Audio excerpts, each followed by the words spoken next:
Sony, what are you doing? What in God's name are you doing? Who came up with this, first and foremost? Who came up with this product? Solving a problem that doesn't exist, costing money that people don't want to spend on this. Like, this whole PlayStation Q, now known as the PlayStation Portal, this weird handheld system for PlayStation 5 owners, which I am a PlayStation 5 owner, and everyone had questions about this thing. How does this thing work? What does this thing actually do? How is this going to enhance my video gaming experience? Well, today we learned all about the PlayStation Portal, and I wasn't gonna make this video, honestly, because I was like, all these other people have talked about it, but I don't care, because I'm the only person that matters at the end of the day. I'm the only YouTuber that matters at the end of the day, and I have some things that I want to say about this, because this is, whoever came up with this idea, I mean, they should probably be fired. Now, of course, this is the device here, which if you own a PlayStation 5, you've already probably experienced something like this called remote play.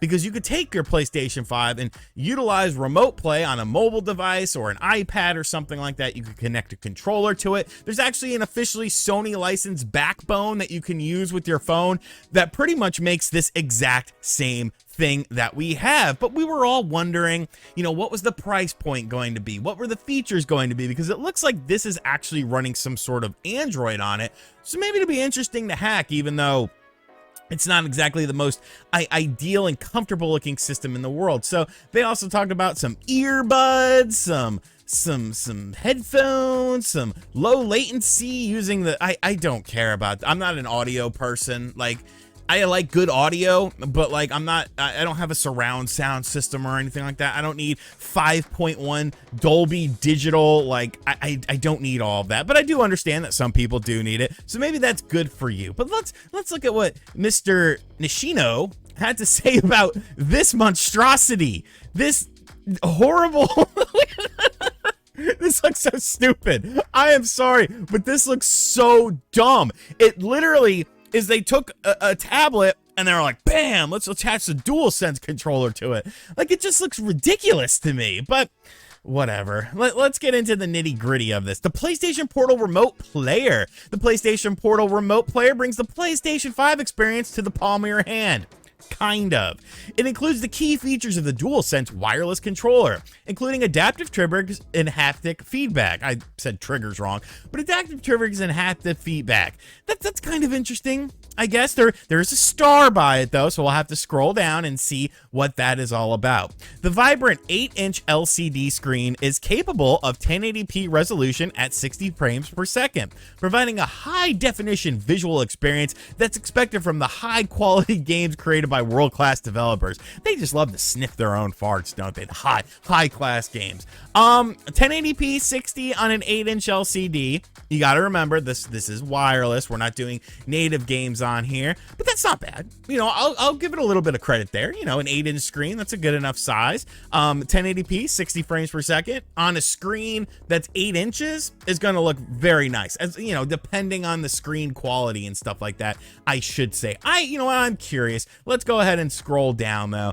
to the questions here. Where do I get to see the question marks? The haptic feedback and adaptive triggers are only available when those features are supported by the game being played. That's fine. I can live with that. You know, that's not a big deal here. Let's read some more. PlayStation Portal is the perfect device for gamers in households where they might need to share their living room TV or simply want to play PlayStation 5 games in another room of the house. PlayStation Portal will connect remotely to your PlayStation 5 over Wi-Fi, so you'll be able to swiftly jump from playing your PlayStation 5 to your PlayStation Portable. PlayStation Portable can be supported or can play supported games that are installed on your PlayStation 5 console and use the DualSense controller. It also includes a 3.5mm audio jack for wired audio. PSVR 2 games, which require the headset, and the games that are streamed through PlayStation Plus's premium cloud service are not supported. So you can't use cloud. Look at me. Look at me. This is streaming games from your PlayStation 5 via a Wi-Fi connection, meaning that you are at your house. You're not playing this on the go anywhere because you need a good connection. You're playing this on your home Wi-Fi in your house. But I can't use cloud streaming on a streaming device. That is insane to me. That is absolutely insane to me. Like I don't get that. We're gonna look at our little stars here as we go along as well. What does this Wi-Fi mean? What does this not supported mean? It'll launch for $200. Now, honestly, I don't think the $200 is as bad as people thought it was going to be. I still think it's too expensive for what it's actually accomplishing, which really isn't a lot because I feel like this is going to be a super niche audience. But let's go ahead and take a look at the stars, the asterisks that we have down here for this system. Requires broadband internet Wi-Fi with at least 5 megabytes for use for a better play experience, at least 15 megabytes per second. Okay, that makes sense. Games that require a VR headset or additional peripherals other than a DualShock 4, DualSense, or DualSense Edge controller are not compatible. Games that must be streamed on a PlayStation 5 using a PlayStation Plus premium membership are not compatible. Here's another thing that's not compatible with this system: Bluetooth. You actually cannot use a Bluetooth headset with this device. So you either have to use a wireless headset or use the Pulse Elite wireless headset. Why are you making all of these premium accessories for a system that's still very expensive? Like, are people buying this? Are people supporting these things? And you know what? I ask that rhetorically, but I do know that like the DualSense Edge controller, the premium PlayStation 5 controller, people are buying that up. People are buying up any PlayStation has this Nintendo-ish cult following to it, where people who are diehards of these products will end up picking this up. But this is stupid. The whole point of making a product, most of the time I should say, obviously it's not the case for everything, but the whole point of making a new product is to solve a problem that currently exists. You know, why would they make a PlayStation 5? Because a PlayStation 5 can do things a PlayStation 4 can't do. That's solving that problem.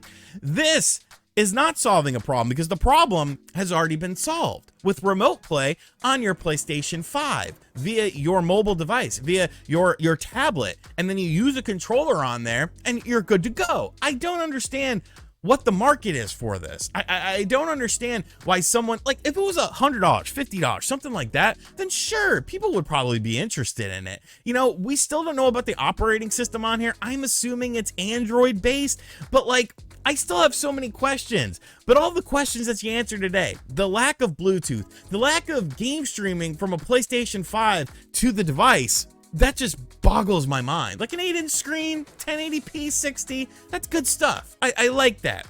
The other stuff, I don't like it. I don't like it, and I don't understand who this product is for. Now, maybe this product is for you, and you're watching this video, and you're like, RGT, you just hate Sony. I don't hate Sony. I don't hate Microsoft. I don't hate Nintendo. I just call it like I see it, and with this, it's pointless. At $200, but you buy a Switch Lite. Like, at least it plays games natively, and you're not contingent on a Wi-Fi connection. You can leave your house with this device. I don't know. Seems like a novelty product. Seems like a novelty thing, which is what we talked about earlier today with Nintendo Switch 2 potential stuff. So make sure you guys check out that video if you haven't yet. But let me know in the comments section down below. What are we thinking about the PlayStation Portal here? I'm going to have to do a stink face in the thumbnail of this video because I don't like it. I think it's dumb, but maybe you like it. Let me know in the comments down below. And as always, guys, thank you for checking out this video. If you're new to the channel, be sure to hit that subscribe button, like, comment, and share. Hit the bell as well. And as always, I'll catch you guys on the next video. Later.